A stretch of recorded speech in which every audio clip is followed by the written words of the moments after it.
up, guys, and welcome back to Rising News. And in this video we have a lot of stories to unpack, so let's get right into it. So our first story really hits pretty close to home, and it's not a good story by any means. And of course this is at Hersheypark, and it is that a kid was walking on the monorail track. Basically a kid was walking on the monorail track. This went all over the news. Lots of people saw this. It went viral, basically. So let's watch the video first. So this is the video.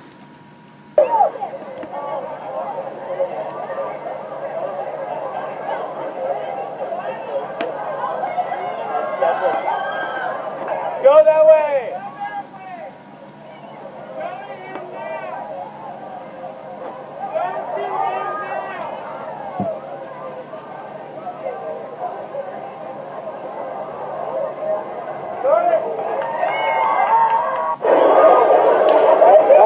So that was the video, and I want to kind of break down how this happened, because I see a lot of people talking about this, but I feel like I know a lot more about Hersheypark specifically than a lot of these other people that have talked about it.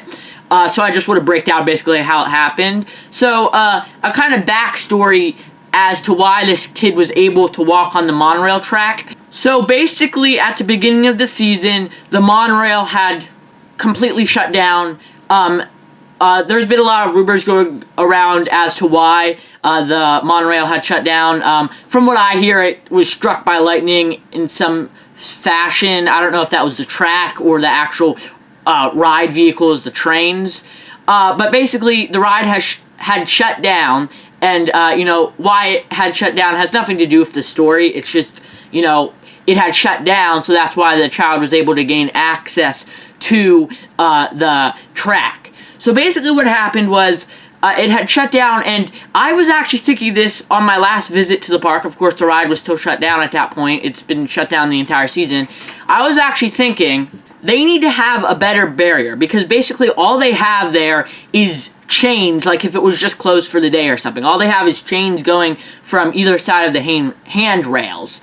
I did see somebody's video recently after this incident. It does look like they put trash cans up, but something they definitely could have done to help prevent this incident was have like those 3 foot by 5 foot, I'm not sure what size they are, barriers that they use to basically rope drop at the park, or basically to block off regular ticket holders from being able to get to the Sweet Start access. Those barriers, if you know what I'm talking about, those barriers, they should have had, if they would have put those up there, it would have been a lot better, and this incident probably wouldn't have happened. So basically, the kid just went right under the chain. That's all he had to do to be able to gain access to the station. He went under the chain, he walked up the ride ramp, and got onto the ride platform. And basically, what happens is when there's not a train on the ride platform, the track is completely exposed. Because since this ride has been closed for so long, they put the train onto the storage track like they do at the end of the night even, and the storage track is actually back at Zoo America. A lot of people think that it's in the park. No, the storage track is the whole way back in Zoo America, right at the edge of Zoo America by Trailblazer. That is where the storage track is, so basically on the complete other side of the layout. So the kid was able to gain access to the track. All he had to do is go under the train and walk up to the platform. And the track is honestly bigger than a lot of people think from looking at it at the ground. It's probably like 2 or 3 feet wide. So, especially to a small kid, 2 or 3 feet, that's pretty wide. That's like just like a small path for them. And as to why he decided to go on to this, one detail is that he was separated from his family, so he didn't know where his family was. One detail, another detail is the boy did have autism. I don't want to go too deep into how that could have affected what happened, because I'm not a psychologist. I'll leave that to the professionals, but that's just a detail to keep in mind, because, to him, he may have thought that it was just a piece of playground equipment or something, a path. I did see someone said that he may have thought it was a path. So he could have very well thought it was a path or a piece of playground equipment. So basically, he walks onto the track. because the ride has been down and the train is not there. Because if the train was there, it would have prevented him from being able to access the track. So, and there's probably about a 6-inch to a foot gap between the ride platform and the track, which isn't that far, so I'm sure you can just climb over onto the track. So he gets on the track, he walks several hundred feet to the point where he was over the midway. I'm sure that's when people started noticing him, people started recording and stuff. But basically what happened is then he got to over some of the children's rides that they have in that area, and some people spotted him. So some people got on top of the roof for Simply Chocolate, and this one man was able to, by the time he got to the point where he was on top of the roof of Simply Chocolate, this one man, who wasn't his father or anything, was able to get him off the track. And somebody did mention that if the ride was actually operating at that point, since it's a monorail, it sends electrical current, I guess, through the track. Not the main rails, but there's a little thing that sticks out from the side, of course, that has electrical current going through it. So if the ride was running at that point, you know, it wouldn't have been good, basically, but thankfully it wasn't, so we don't have to worry about that. So the kid was finally rescued by this person. Of course, we don't know any more details about anybody's names or anything, or other than the things I just described. It's almost a week after this incident happened, so I doubt that we're going to get any much more information about it, but nevertheless, I don't want to put too much blame on the park, because yes, they should have had a better barrier there, but, you know, it is what it is, and thankfully the kid was not injured by any, at all. He was completely safe during this whole time. There were people on the ground that were, I guess you could say, cheering him on. I don't know how to feel about that, because me personally, if I was up there, I wouldn't want people saying, go, go, go, go, go. I would just want some peace. But nevertheless, there are people down there, 50 million people talking, while only 2 people went up there to help. But nevertheless, thankfully, it all ended out to be good. I assume the child was able to find his parents. You know, they were able to reunite. But nevertheless, that was that story, and I'm surprised at how much it blew up. I mean, like, people in Chicago were having it on, like, I believe it was nationwide news. And I mean, it's not good what happened, but it's interesting to see that was, you know, all over the nation, basically, on, you know, mainstream media, and just blew up, basically. And it's not good what happened. Hopefully they can get the monorail back up and running again soon, so nothing like this will happen again. And I do believe, I hope that if they don't open it soon, that they will put up better barricades from the ride platform. You know, at least just put an actual barrier there. That would help out a lot. Hopefully they can fix everything that happened so it wouldn't happen again.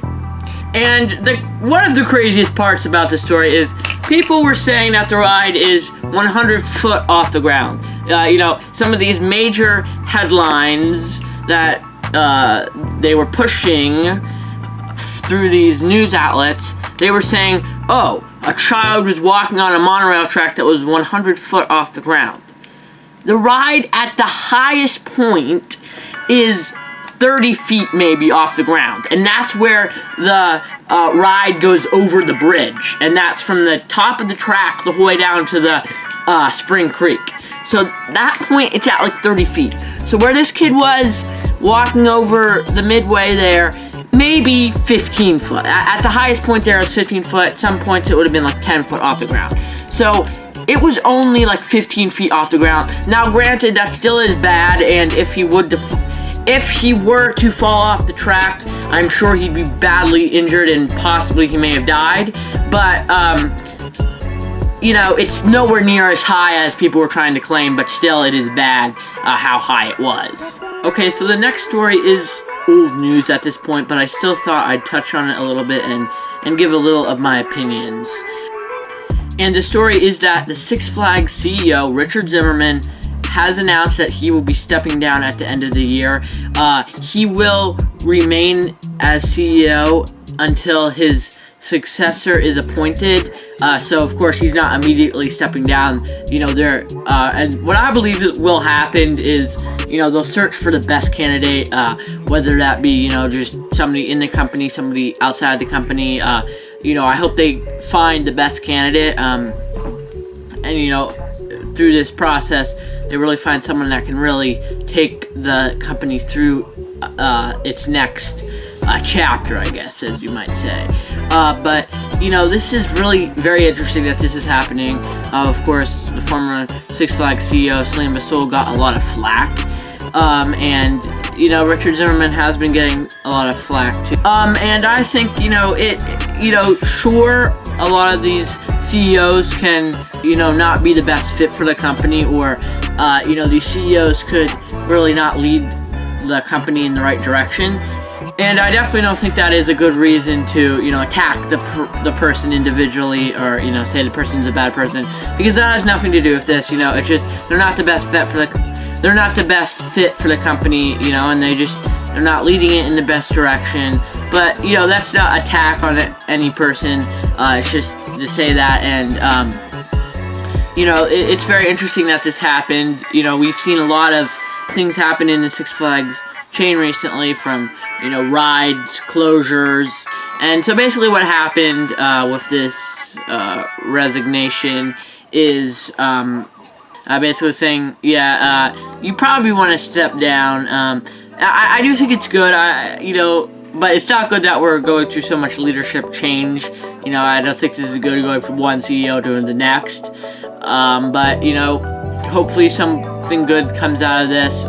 Hopefully they find a great fit, and hopefully they find somebody that can lead the company through the next chapter. And really, my biggest problem with this whole merger and what's been going on recently is they just didn't. I feel like things weren't planned out enough. And a lot of people have been saying this, and I agree with it. There wasn't enough transparency. So if we just do those two things going forward, we plan better, we come up with a plan for the broad company, come up with smaller plans for each individual park, consult with park employees, park management, consult with patrons to the parks, and also be transparent with ride closures and things like that, and just have a better plan, and have things open on time.